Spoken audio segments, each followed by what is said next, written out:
전 세계가 침묵했습니다. 캄보디아에서 한국 사람 67명이 동시에 사라졌고 3천억 원이 증발했습니다. 범죄를 주도한 건 캄보디아 최대 기업이었고 경찰은 오히려 범죄자들을 보호했습니다.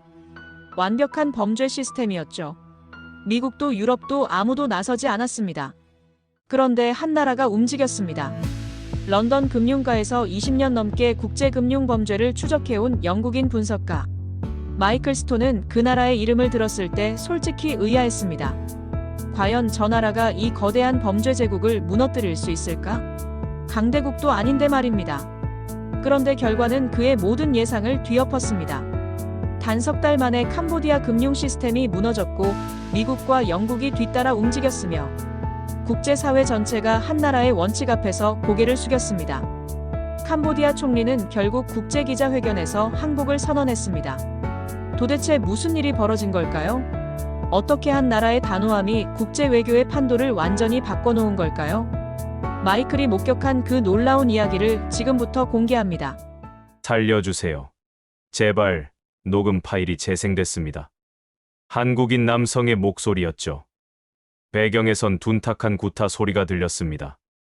영국 정보국 동료가 제게 이 파일을 건넨 건 2023년 3월이었습니다. 마이클, 이거 좀 들어봐. 내 생각이 궁금해. 저는 20년 넘게 국제 금융 범죄를 추적해왔지만 이런 파일을 받아본 건 처음이었습니다. 그런데 더 충격적인 건 따로 있었습니다. 이 남성이 사흘 뒤 메콩강에서 시체로 발견됐다는 겁니다. 저는 마이클 스톤입니다. 영국 런던에서 국제 금융 범죄를 분석하는 일을 하고 있습니다. 쉽게 말하면 전 세계에서 이상하게 움직이는 돈을 추적하는 거죠. 자금 세탁이든 국제 사기든 돈의 흐름을 보면 범죄의 실체가 보입니다. 그게 제 전문 분야였습니다. 그런데 이번 사건은 달랐습니다. 동료가 건넨 서류 뭉치를 펼쳐보는 순간 저는 할 말을 잃었습니다. 캄보디아에서 실종된 한국인 명단이었는데 67명이나 됐습니다. 67명이요. 한두 명도 아니고 말입니다. 이건 단순한 사건이 아니라는 생각이 번개처럼 스쳤습니다. 저는 곧바로 이 사람들의 자금 흐름을 추적하기 시작했습니다. 국제 금융 데이터베이스에 접속해서 피해자들의 계좌 거래 내역을 하나씩 열어봤습니다. 그리고 10분도 안 돼서 소름이 쫙 끼쳤습니다. 모든 돈이 한 곳으로 흘러가고 있었거든요. 마치 블랙홀처럼 빨려 들어가는 느낌이었습니다. 계좌 주인은 캄보디아의 프린스 그룹이라는 회사였습니다. 프린스 그룹이라. 저는 이 회사 이름을 본 적이 있었습니다. 캄보디아 최대 기업 중 하나였죠. 부동산부터 금융, 건설까지 안 하는 게 없는 대기업이었습니다. 그런데 이상한 점이 있었습니다. 이렇게 큰 회사가 왜 이런 수상한 거래에 연루돼 있는 겁니까? 더 이상한 건 거래 내역이 너무 깔끔했다는 겁니다. 마치 누군가 처음부터 끝까지 완벽하게 설계한 것처럼 말이죠. 저는 더 깊이 파고들었습니다. 프린스 그룹의 해외 계좌를 추적했더니 런던, 싱가포르, 홍콩으로 자금이 분산되고 있었습니다. 총액을 계산해보니 입이 떡 벌어졌습니다. 3천억 원이 넘었습니다. 우리 돈으로 3천억 원이 몇 달 만에 이동한 겁니다. 이건 사기가 아니라 완전히 산업화된 범죄 시스템이었습니다. 저는 상사에게 긴급 보고를 올렸습니다. 이건 단순한 범죄 조직이 아닙니다. 국가 단위 시스템입니다. 바로 그 즈음 한국에서 이 사건이 대대적으로 보도되기 시작했습니다. 피해자 가족들이 방송에 나와서 절규했습니다. 남편이 투자한다고 캄보디아 갔는데 연락이 끊겼어요. 아들이 감금당해서 폭행당하고 있대요. 실종자만 60명이 넘었고 일부는 강제 노역에 동원됐다는 증언까지 나왔습니다. 심지어 인천공항에서 미성년자가 출국하려다 간신히 제지된 사례도 있었습니다. 한국이 발칵 뒤집혔습니다. 그리고 한국 정부가 즉각 움직였습니다. 외교부가 이 사건을 국민생명보호 최우선 사안으로 규정하고 현지 대사관에 긴급 태스크포스를 설치했습니다. 저는 영국 외무부 내부 보고서를 읽으면서 속으로 감탄했습니다. 한국의 대응 속도가 예사롭지 않았거든요. 보통 국가들은 외교 문제를 우려해서 신중하게 움직이는데 한국은 달랐습니다. 주저하지 않고 바로 행동에 나섰습니다. 현지 상황은 더욱 심각했습니다. 캄보디아 경찰 일부가 범죄 조직과 결탁했다는 정황까지 드러났습니다. 피해자들의 탈출을 막고 오히려 범죄자들을 보호했다는 증언이 나왔습니다. 이건 개인 범죄가 아니었습니다. 시스템 전체가 썩어 있었습니다. 저는 그날 밤 모니터 앞에 앉아서 프린스 그룹의 자금 흐름을 계속 지켜봤습니다. 계좌는 여전히 활발하게 움직이고 있었습니다. 돈은 멈추지 않았습니다. 그리고 한국도 멈추지 않을 것 같았습니다. 공기가 달라지고 있었습니다. 저는 직감했습니다. 이건 시작에 불과하다고 말입니다. 그날 밤 저는 보고서에 이렇게 적었습니다. 한 나라의 비극이 국제 금융망 전체를 뒤흔들 조짐을 보이고 있다. 프린스 그룹을 파헤치면 파헤칠수록 점점 더 이상한 점들이 드러났습니다. 이 회사는 단순한 기업이 아니었습니다. 캄보디아 현지 언론 기사들을 찾아보다가 정말 놀라운 표현을 발견했는데요. 그들은 그림자 정부다라는 문구였습니다. 프린스 그룹이 캄보디아 부동산의 30% 이상을 장악하고 있었고 은행까지 소유하고 있었습니다. 저는 피해자들의 송금 기록을 더 자세히 들여다보기 시작했습니다. 그런데 정말 충격적인 사실을 발견하게 됐습니다. 모든 돈이 프린스 그룹 산하 여러 계좌로 분산됐다가 결국엔 하나의 중앙 계좌로 모이고 있었거든요. 이건 완벽한 자금 세탁 구조였습니다. 저는 상사에게 긴급 보고를 올리면서 이렇게 말했습니다. 이건 범죄 조직 수준이 아니에요. 국가 단위로 작동하는 시스템입니다. 바로 그때 한국 정부가 다음 수를 두기 시작했습니다. 외교부가 인터폴에 공식 공조를 요청했고 동시에 캄보디아 정부의 현지 경찰 협조를 요구하는 공문까지 발송했다는 소식이 들려왔습니다. 저는 영국 외무부 내부 회의에서 이 이야기를 처음 들었는데요. 한 관계자가 정말 인상적인 말을 하더군요. 한국은 이 문제를 결코 놓지 않을 거야. 저 집요함 좀 봐. 회의실에 있던 사람들이 모두 고개를 끄덕였던 게 기억납니다. 인터폴이 본격적으로 움직이기 시작했습니다. 국제 수배 명단에 프린스 그룹 관계자들의 이름이 하나둘 올라가기 시작했는데 모두 한국 정부가 제출한 자료가 근거였습니다. 저는 그 자료를 검토할 기회가 있었는데 정말 치밀하게 정리돼 있더군요. 피해자 증언부터 자금 흐름, 범죄 조직 구조까지 빈틈없이 작성돼 있었습니다. 그런데 캄보디아 정부의 반응은 너무나 미온적이었습니다. 총리실에서 공식 입장을 발표했는데 내용을 읽고 깜짝 놀랐습니다. 일부 언론의 과장된 보도에 유감을 표한다는 식으로 사건 자체를 부인하는 투였거든요. 저는 그 성명서를 읽으면서 오히려 소름이 돋았습니다. 그들의 침묵과 부인이 인정보다 훨씬 더 무서웠으니까요. 현지 상황은 훨씬 더 심각했습니다. 캄보디아 경찰 일부가 범죄 조직과 결탁했다는 보도까지 나오기 시작했거든요. 프린스 그룹으로부터 뇌물을 받았다는 의혹이었는데 일부 경찰관들이 오히려 피해자들의 탈출을 막았다는 증언까지 나왔습니다. 도대체 이게 무슨 상황입니까? 국민을 보호해야 할 경찰이 범죄자들을 보호하고 있었던 겁니다. 그 즈음 국제 언론들도 본격적으로 움직이기 시작했습니다. BBC가 가장 먼저 이 사건을 집중 조명했는데요. 한국이 자국민 보호를 위해 전면 외교전에 나섰다는 제목으로 대대적으로 보도했습니다. CNN도 곧바로 뒤따랐죠. 특히 흥미로웠던 건 서방 외교가의 반응이었습니다. 한국의 신속하고 강력한 대응에 다들 놀라움을 표시하더군요. 저는 그날 저녁 영국 외무부 고위 관계자와 함께 저녁 식사를 하게 됐습니다. 그분이 와인잔을 들며 조용히 말씀하시더군요. 마이클, 솔직히 말하면 우리도 지금 한국의 움직임을 아주 주의 깊게 관찰하고 있네. 이렇게 단호하게 밀고 나가는 나라가 흔치 않거든. 저는 고개를 끄덕이며 동의했습니다. 한국의 대응 방식은 정말 교과서적이었습니다. 프린스 그룹의 주가가 서서히 흔들리기 시작했습니다. 국제적인 압박이 본격화되자 투자자들이 점점 불안해하기 시작한 겁니다.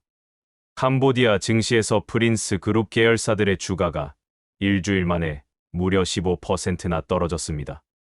회사 내부에서도 동요가 감지되기 시작했는데 일부 직원들이 회사를 떠나기 시작했다는 소식까지 들려왔습니다. 저는 모니터를 들여다보며 한 가지 사실을 깨달았습니다. 한국이 단순히 외교적 항의만 한 게 아니었다는 거죠. 실질적이고 구체적인 압박을 단계적으로 가하고 있었던 겁니다. 인터폴 공조부터 시작해서 국제 언론 활용, 금융 압박까지 모든 카드를 체계적으로 동원하고 있었습니다. 캄보디아 정부는 여전히 침묵으로 일관했지만 내부적으로는 균열이 보이기 시작했습니다. 일부 의원들이 의회에서 공개적으로 조사를 요구하고 나섰고 시민단체들도 거리로 나오기 시작했습니다. 저는 그 장면을 위성 뉴스를 통해 보면서 확신하게 됐습니다. 한국이 움직이자 세계가 함께 움직이기 시작했다는 사실을 말입니다. 한국 외교부가 본격적으로 움직이기 시작했습니다. 이번에는 정말로 강력했습니다. 캄보디아 정부에 공식 항의문을 발송했다는 소식이 들려왔는데요. 저는 영국 외무부를 통해서 그 문서의 사본을 입수할 수 있었습니다. 내용을 읽는 순간 정말 숨이 멎는 것 같았습니다. 국민 보호에 실패할 경우 모든 협력을 중단한다는 문구가 명확하게 적혀 있었거든요. 이건 일반적인 외교 문서가 아니었습니다. 보통 외교 문서라는 게 어떻습니까? 최대한 완곡하게 표현하고 해석의 여지를 남겨두는 게 일반적이지 않습니까? 그런데 한국이 보낸 이 문서는 완전히 달랐습니다. 직설적이고 단호했으며 협력 중단이라는 표현까지 명시적으로 담겨 있었습니다. 저는 이 문서를 동료에게 보여줬는데 그 친구가 한참을 읽더니 이렇게 말하더군요. 이건 협상문이 아니라 최후 통첩이야. 그리고 정말 놀라운 일이 연달아 벌어지기 시작했습니다. 미국이 직접 나선 겁니다. 미 법무부가 프린스 그룹에 대한 자금 세탁 혐의 조사에 착수한다고 공식 발표했습니다. 영국 금융청도 곧바로 뒤따랐습니다. 동일 기업 관련 계좌들에 대한 조사를 시작한다고 통보했죠. 저는 영국 금융청 내부 회의에 참석했다가 정말 충격적인 이야기를 듣게 됐습니다. 우리는 한국 측이 제공한 데이터를 기반으로 이번 조사를 시작합니다. 한국이 제공한 데이터를 기반으로요? 저는 제 귀를 의심했습니다. 미국과 영국 같은 강대국들이 한국이 제공한 자료를 근거로 움직인다는 말입니까? 저는 그 데이터를 직접 검토할 기회가 있었는데 정말 놀랍더군요. 피해자 명단부터 시작해서 자금 흐름 분석, 범죄 조직 구조도까지 완벽하게 정리돼 있었습니다.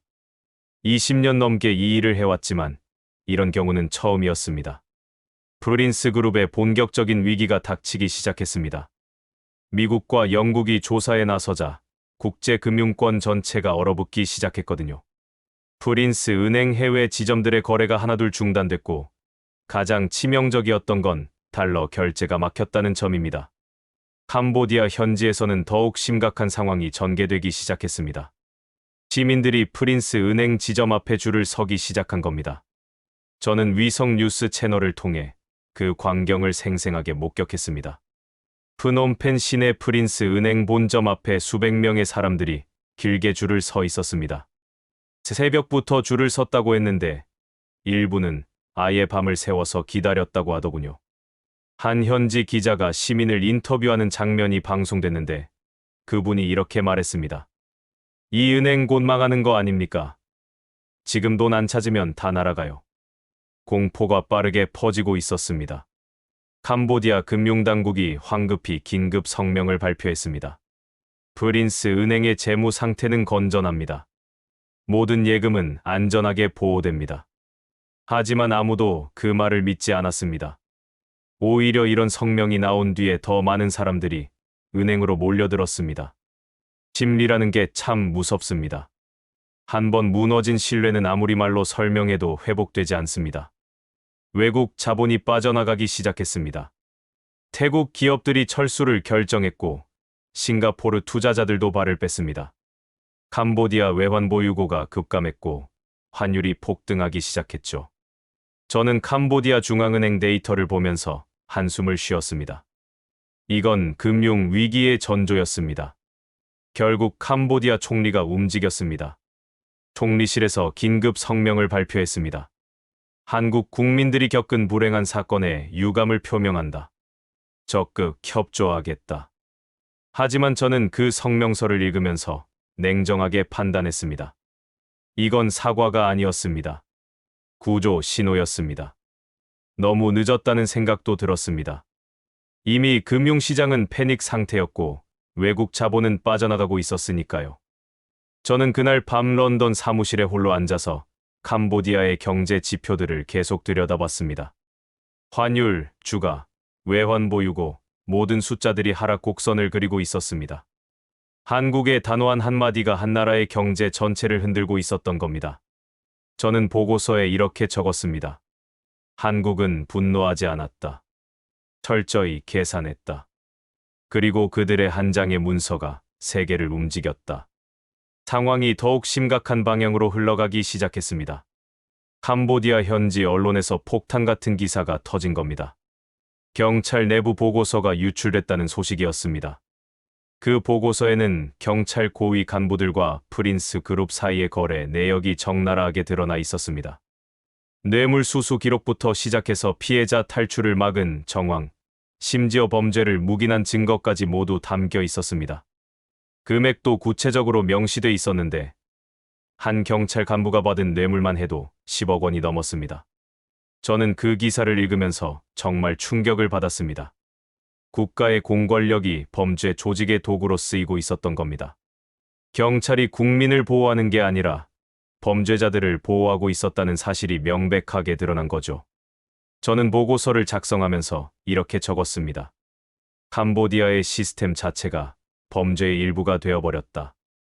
바로 그때 한국 정부가 또 한 번 놀라운 결정을 내렸습니다. 외교부와 경찰청 합동 조사단을 캄보디아 현지에 급파한 겁니다. 한국 언론들이 일제히 보도했습니다. 국가가 직접 나섰다. 저는 영국 정보망을 통해 전달된 한국 측 조사 보고서를 받아볼 수 있었는데 읽으면서 정말 놀랐습니다. 이 사람들은 외교관이 아니라 거의 수사관처럼 움직이고 있었습니다. 조사단이 현지에서 어떻게 움직이는지 보고서를 통해 알 수 있었습니다. 피해자 가족들을 직접 만나서 증언을 수집하고 현지 은행 거래 내역을 추적하고 심지어 범죄 현장까지 직접 방문했다고 했습니다. 이건 일반적인 외교 활동의 범위를 넘어서는 것이었습니다. 저는 동료에게 이렇게 말했습니다. 한국은 지금 외교가 아니라 수사를 하고 있어. 동료도 고개를 끄덕이며 동의했습니다. 국제 여론이 들끓기 시작했습니다. CNN이 특집 프로그램을 편성했습니다. 캄보디아의 범죄 조직에 한국 정부가 정면으로 맞서다라는 제목이었죠. 방송에서는 한국 조사단의 활동상을 상세히 보도했고 피해자 가족들의 인터뷰도 함께 내보냈습니다. BBC도 곧바로 뒤따랐습니다. 국제사회의 시선이 완전히 이 사건에 집중되기 시작한 겁니다. 흥미로운 현상이 나타나기 시작했습니다. 태국과 베트남 같은 주변국들에서 자국민 대상 유사 피해 사례들이 재조명되기 시작한 겁니다. 한국의 강력한 대응을 보면서 다른 나라 피해자들도 용기를 내기 시작한 거죠. 태국 정부는 한국의 대응 방식을 모범 사례로 언급하기까지 했습니다. 우리도 한국처럼 단호하게 대응해야 한다는 목소리가 나왔습니다. 베트남 외교부도 비슷한 입장을 발표했습니다. 그러던 중 프린스 그룹 내부에서 균열이 시작됐다는 소식이 들려왔습니다. 내부 회계팀 간부 한 명이 자금 세탁 관련 자료를 외부로 유출한 겁니다. 현지 신문 일면에 대서특필됐습니다. 프린스 그룹 내부에서 무너지기 시작하다. 저는 그 기사를 보면서 확신했습니다. 거대한 구조물이 내부에서부터 붕괴되기 시작했다는 걸 말입니다. 유출된 자료는 정말 충격적이었습니다. 프린스 그룹이 지난 3년간 해외로 빼돌린 돈이 무려 5천억 원이 넘었습니다. 그 돈의 상당 부분이 한국인 피해자들로부터 나온 것이었죠. 자료에는 정부 고위 인사들에게 건넨 뇌물 내역까지 상세하게 기록돼 있었습니다. 장관급 인사들의 이름이 줄줄이 나열돼 있었습니다. 심지어 일부 정치인들의 이름도 포함돼 있었습니다. 캄보디아 시민들이 거리로 쏟아져 나오기 시작했습니다. 프놈펜 중심가에서 대규모 시위가 벌어졌습니다. 진실을 밝혀라. 프린스 그룹을 처벌하라는 구호가 울려 퍼졌습니다. 일부 시위대는 프린스 그룹 본사 앞까지 행진했습니다. 캄보디아 정부가 더 이상 이 사건을 덮을 수 없게 된 겁니다. 국내외 압박이 동시에 거세지면서 상황은 걷잡을 수 없이 흘러가기 시작했습니다. 저는 런던 사무실에서 이 모든 상황을 지켜보면서 한 가지 사실을 깨달았습니다. 한국의 단호한 대응이 도미노처럼 연쇄 반응을 일으키고 있다는 거죠. 내부 고발자가 나타나고 시민들이 거리로 나오고 주변국들이 함께 목소리를 내기 시작했습니다.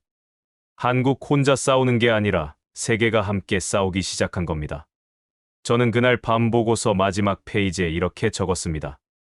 한국의 정의가 국경을 넘어 확산되고 있다. 이제 이건 한 나라의 문제가 아니라 국제사회 전체의 문제가 되었다. 한국 외교부가 다시 한번 공식 성명을 발표했습니다. 이번에는 그 어느 때보다 강력했습니다. 국민의 생명과 인권을 위협하는 행위에 대해 단호히 대응한다. 성명서에는 캄보디아 측의 사법 공조와 가해자, 신병 인도를 공식 요청한다는 내용이 담겨 있었습니다. 저는 그 문서를 읽으면서 생각했습니다. 이건 협상이 아니라 명령에 가까웠습니다.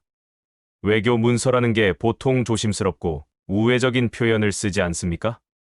그런데 한국의 이 성명은 정말 직설적이었습니다. 단호히 대응한다는 표현이 여러 번 반복됐고 신병 인도라는 단어까지 명시돼 있었습니다. 저는 동료들에게 이 문서를 돌려봤는데 다들 비슷한 반응을 보였습니다. 이건 경고문이야. 그리고 정말 놀라운 일이 벌어졌습니다. 미 법무부가 공식적으로 움직인 겁니다. 프린스 그룹의 달러 거래 내역에 대한 조사를 개시한다고 발표했습니다. 이게 얼마나 중요한지 아십니까? 달러 거래권을 쥐고 있는 미국이 직접 나섰다는 건 프린스 그룹의 국제 금융 거래가 완전히 막힐 수 있다는 의미였습니다. 영국 금융청도 즉각 뒤따랐습니다. 자금 세탁 혐의가 있는 계좌들을 동결한다고 통보했죠. 저는 영국 금융청 내부 회의에 참석했는데 거기서 한 가지 중요한 사실을 알게 됐습니다. 이번 조사는 한국 측이 제공한 자료를 근거로 진행됩니다. 회의실에 있던 사람들이 모두 한국이 제출한 데이터 패키지를 검토하고 있었습니다. 그 자료의 완성도가 정말 놀라웠습니다. 국제 송금 내역부터 계좌 추적, 자금 흐름 분석까지 완벽하게 정리돼 있었습니다. 저는 그때 깨달았습니다. 한국이 단순히 외교적 항의만 한 게 아니라는 걸 말입니다. 철저하게 준비했고 증거를 확보했으며 그걸 국제사회에 제시한 겁니다. 그리고 그 증거가 강대국들을 움직이게 만들었습니다. 저는 보고서에 이렇게 적었습니다. 한국의 데이터가 국제 금융 시스템을 움직이는 기준이 되었다. 캄보디아 현지 상황은 더욱 악화되기 시작했습니다. 프린스 은행 지점마다 예금을 인출하려는 사람들로 장사진을 이뤘습니다.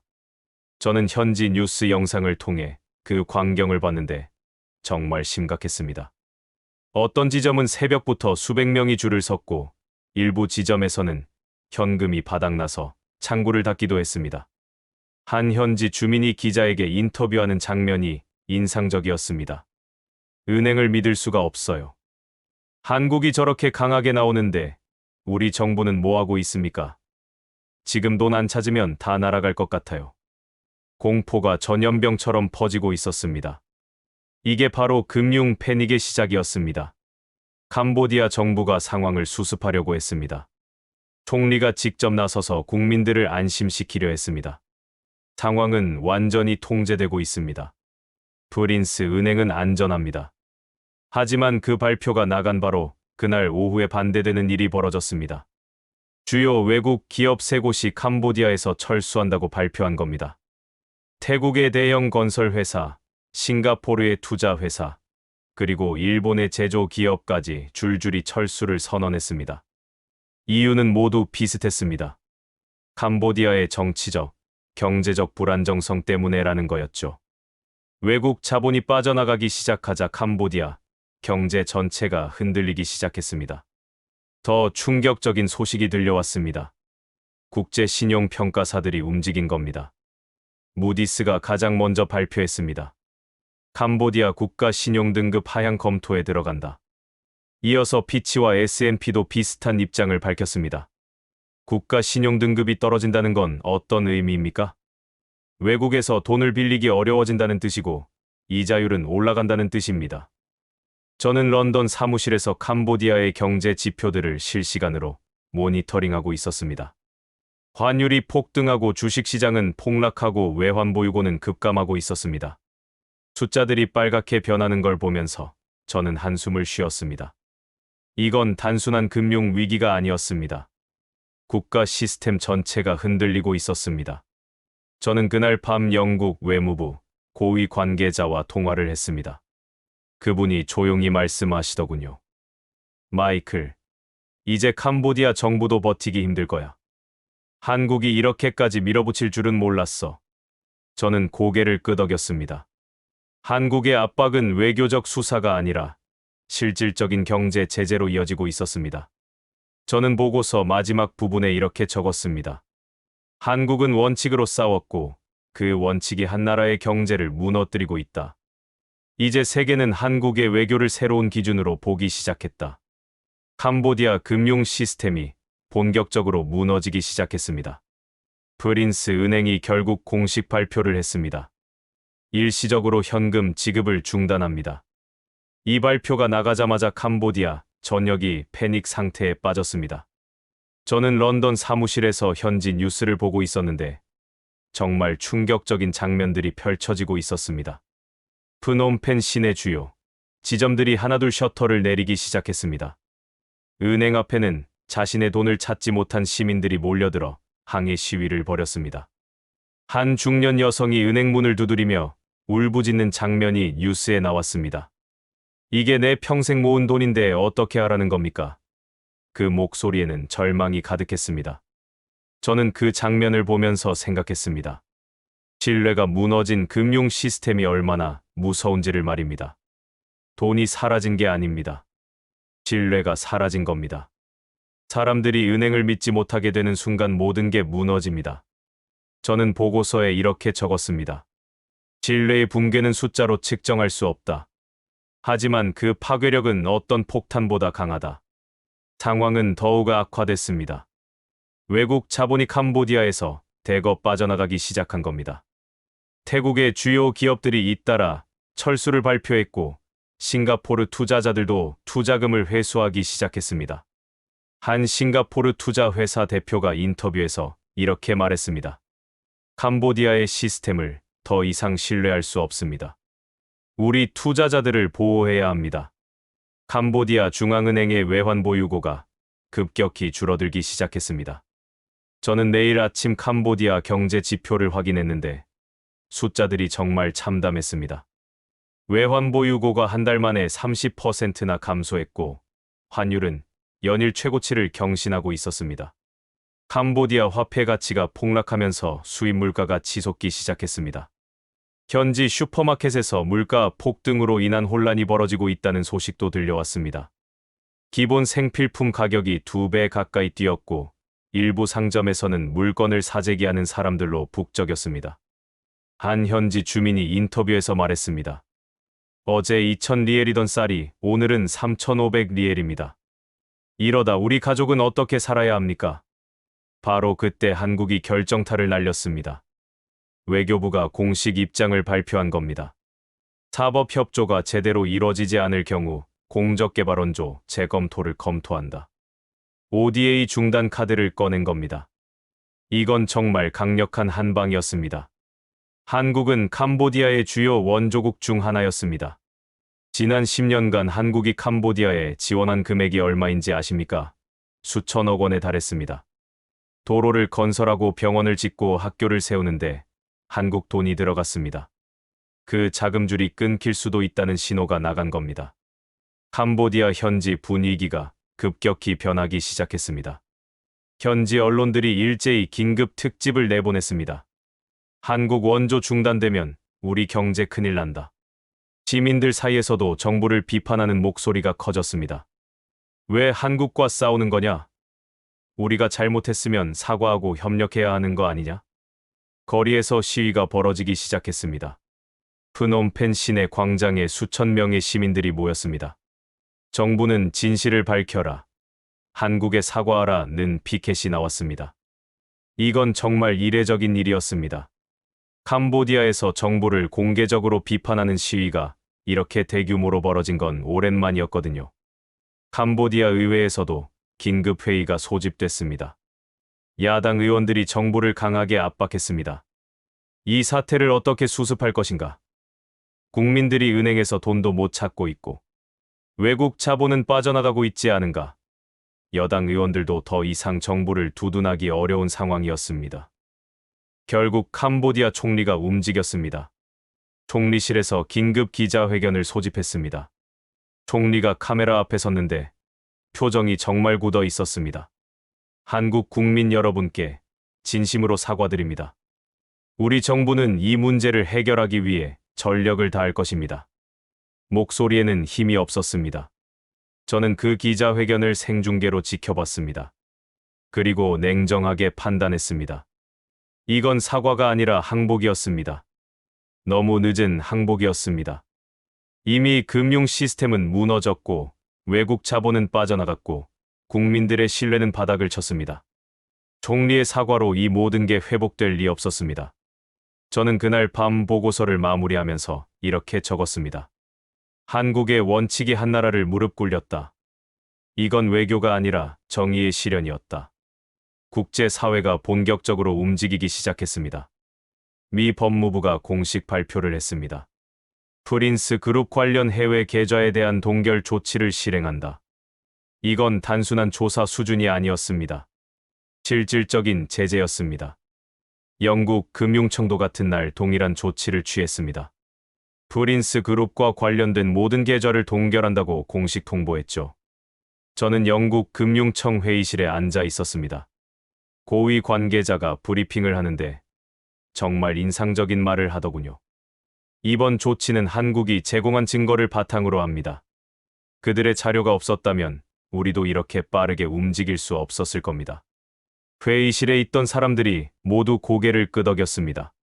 CNN이 특집 뉴스를 내보냈습니다. 화면 하단에 큰 글씨로 헤드라인이 떴습니다. 미국과 영국, 한국의 선례를 따르다. 앵커가 말했습니다. 한국 정부의 단호한 대응이 국제사회 전체를 움직이고 있습니다. 이는 외교사에서 매우 이례적인 사례입니다.